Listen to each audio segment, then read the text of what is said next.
Praise the Lord. Hallelujah. പ്രിയ സഹോദരങ്ങളെ, ഇന്ന് നാം ധ്യാനിക്കുന്നത് ഉൽപ്പത്തിയുടെ പുസ്തകത്തിലെ 4:9.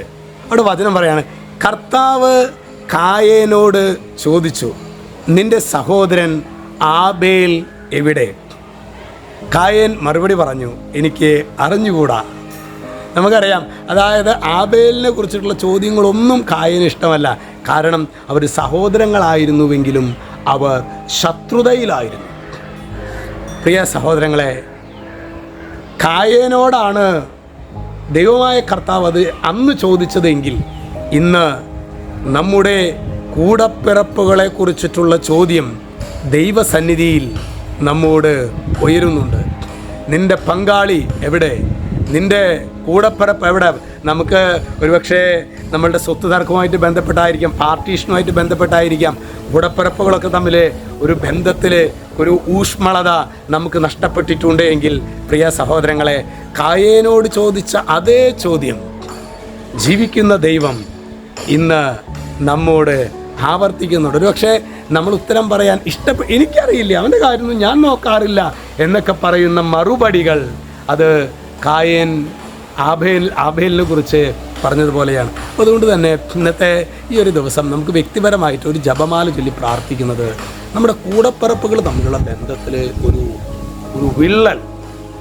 പ്രിയ സഹോദരങ്ങളെ, നമ്മൾ എത്ര ആത്മീയരാണ് എന്ന് പറഞ്ഞാലും എൻ്റെ കൂടപ്പിറപ്പിനോട് എനിക്ക് ക്ഷമിക്കാൻ പറ്റുന്നില്ല എന്ന് പറഞ്ഞാൽ, അവൻ എന്നോട് ചെയ്ത അനീതി എനിക്ക് അത് ടോളറേറ്റ് ചെയ്യാൻ പറ്റുന്നില്ല എന്ന് പറഞ്ഞാൽ, അതിൻ്റെ അർത്ഥം ദൈവത്തിൽ നിന്ന്, യേശുവിൽ നിന്ന് ഞാൻ അകന്നുകൊണ്ടിരിക്കുന്നു എന്നുള്ളതാണ്.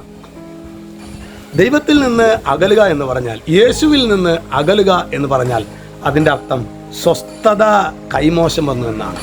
നിൻ്റെ ജീവിതത്തിലെ പ്രിയമകനെ, മകളെ, നിൻ്റെ ജീവിതത്തിലെ സ്വസ്ഥത എന്ന് പറയുന്നത്, സമാധാനം എന്ന് പറയുന്നത് അകലുന്നുണ്ടെങ്കിൽ നമ്മുടെ കൂടപ്പിറപ്പുകളുമായിട്ടുള്ള ബന്ധം, കൂടപ്പിറപ്പ് എന്ന് പറയുമ്പോൾ ഒരമ്മയുടെ ഉദരത്തിൽ നിന്ന് വന്നവർ മാത്രമല്ല, നമ്മുടെ സൂക്ഷ്മത്തിനായി ദൈവം ഏൽപ്പിക്കപ്പെട്ടവരുമായിട്ടുള്ള ബന്ധം എപ്രകാരമാണ് എന്ന് നമ്മൾ ആത്മശോധന ചെയ്യണം. അതിൽ വളരെ പ്രത്യേകമായിട്ട് നമ്മുടെ രക്തബന്ധത്തിലെ അംഗങ്ങളുമായിട്ടുള്ള ബന്ധം നമ്മൾ വളരെ പ്രത്യേകമായിട്ട് അതിൽ ആത്മശോധന ചെയ്യണം.